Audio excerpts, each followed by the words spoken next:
Welcome to Temples and Priests. From its foundation, the city of Memphis favored worship of the god Ptah. The main temple of Ptah was known as Hutkaptah, meaning Palace of the Ka of Ptah.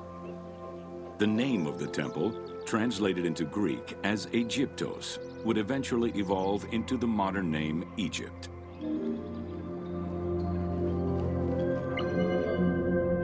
Temples were the center of religious, political, and economic life in ancient Egypt. These sacred places were viewed as the literal home of the gods and goddesses. As such, every aspect of them required care and reverence, all of which was accomplished through elaborate ritual.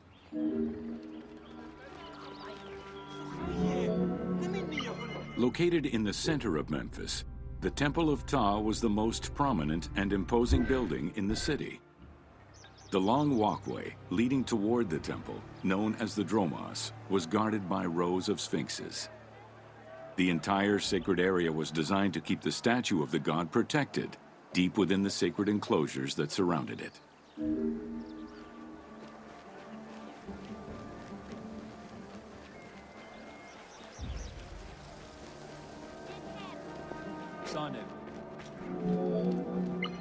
The Dromos opened into a courtyard, with the surrounding portico graced with columns carved to resemble palm trees.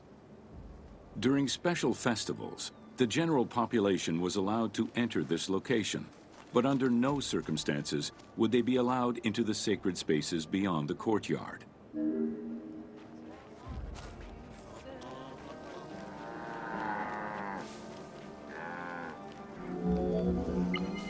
The Memphis Alabaster Sphinx was discovered in 1912, almost completely buried in water and sand.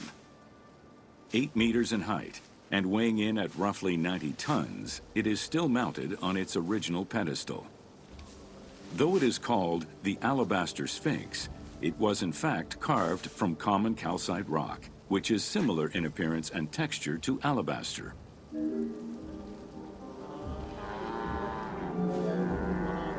Erosion has destroyed the original engravings, making it difficult to determine when it was created. Egyptologists believe that its facial likeness resembles Amenhotep II, and so it could have been sculpted somewhere between 1700 and 1400 BC. The size of the imposing sculpture reflects the importance it had to the temple. Erosion has destroyed the original engravings, making it difficult to determine when it was created. Egyptologists believe that its facial likeness resembles Amenhotep II, and so it could have been sculpted somewhere between 1700 and 1400 BCE. It is believed that this monument once stood outside of the Temple of Ptah and was integrated into subsequent extensions to the complex. The size of the imposing sculpture reflects the importance it had to the temple during the New Kingdom. This Sphinx is one of the few remaining artifacts from the ruins of Memphis to survive.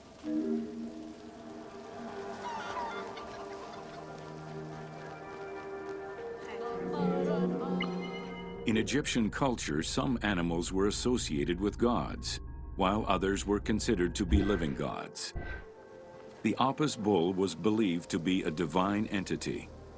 The earliest mention of the Apis bull in ancient Egypt goes back as far as the first Egyptian dynasty.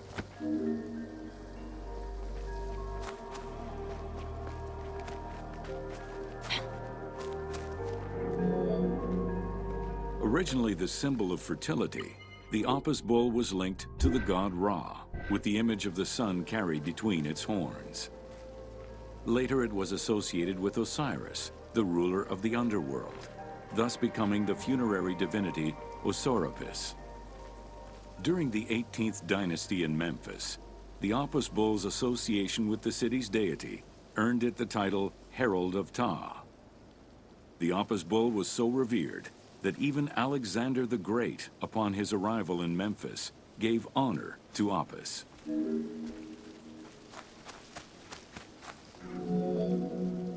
The Apis bull lived with its harem in a sacred barn located in an enclosure in the Temple of Ptah. Each bull bore 29 signs representative of its divinity. Among them, the bull had an eagle-shaped mark on its back, a double tail hair, and a scarab-shaped mark under the tongue. The signs were intended to correspond with the lunar cycle. After its death, Egyptians would search for its reincarnated form among the livestock.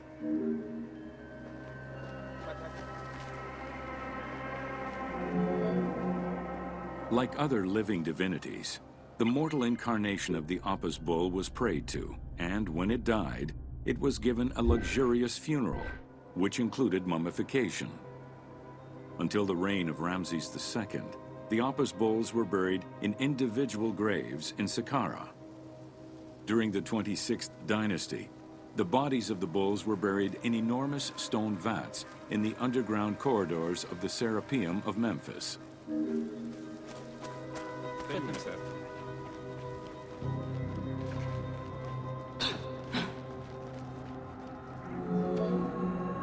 Ancient Egyptians believed that temple rituals were essential to maintain order in the cosmos and allow communication between humans and gods. The pharaoh was required to bring offerings as part of a twofold promise made to the gods, to remain a just ruler and to prevent chaos from entering Egypt.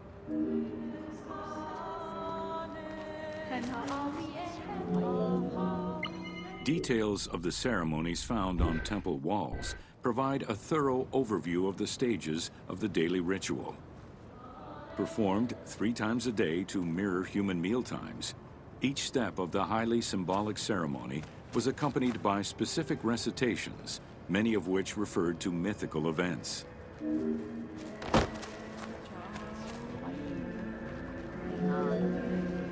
The high priest would first awaken the sleeping god with a chant. Then the seals of the shrine's doors were broken and the bolts drawn back. The act of swinging open the doors was a symbolic gesture where sight was granted to the deity. The priest would then bow and kiss the ground. The god was then washed with incense-infused water and its mouth rinsed with mineral salts. The cleansing was followed by adorning the statue with jewels and royal garments. The final ritual required the priest to sweep away any footprints in order to prevent evil from approaching the god. Heredity was the primary source of new recruits.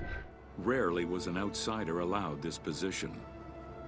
At the top of the temple hierarchy was the high priest. Each temple dedicated to a god had at least one high priest devoted to its care and service. During the Ptolemaic dynasty, one family held the position of high priest in Memphis for almost 300 years. High priest candidates made their way up the ranks of the temple hierarchy. The one chosen to occupy the lofty position of high priest was usually confirmed by the pharaoh. Several of the high priests were also important officials in the government. Families sharing the highest priesthood titles tended to make many alliances, thereby gaining more land and wealth. Shifting balances of power sometimes resulted in more or less open conflicts between the priesthood and the pharaohs. In the 21st dynasty, Thebes became the capital of an almost entirely theocratic government. The city was headed by king priests who spoke and governed in the name of the god Amun, in open opposition to the ruling pharaohs. These king priests caused a massive decentralization of power, known as the Third Intermediate Period.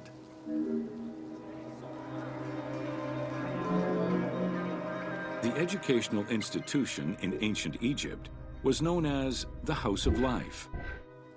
Attended by the offspring of the elite and the clergy, it was a place tailored to the social status of its attendees. The earliest references to this type of institution date back to royal decrees of the Old Kingdom.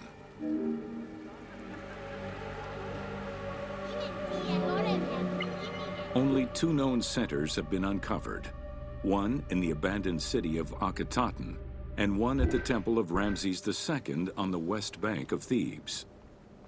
Inscriptions uncovered in those locations mention the names and titles of people who were connected with the House of Life, such as a chief physician and many scribes. It is presumed that by the late kingdom, every temple had a House of Life.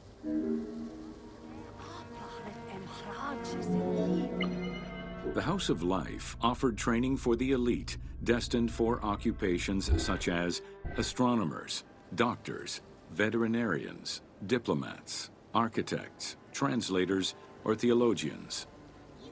Some institutions focused on specific disciplines, making them a central hub for the country.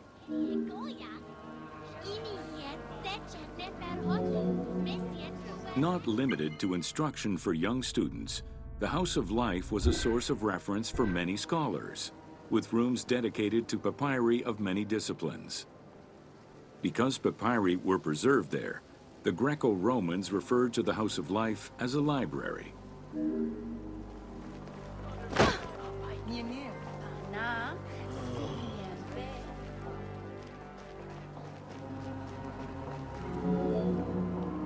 Ancient Egyptian economy was based on an unequal system of redistribution of goods. The state of Egypt collected the crops, and the temples distributed them throughout the provinces. Since the only people capable of counting and ensuring a fair redistribution were the educated scribes, this meant that the temples played a pivotal role in this process. There are records of pharaohs making offerings of large tracts of land and animals to temples in order to maintain their favor. Ramses III offered generous gifts to the temple of Amun in Karnak in such a manner.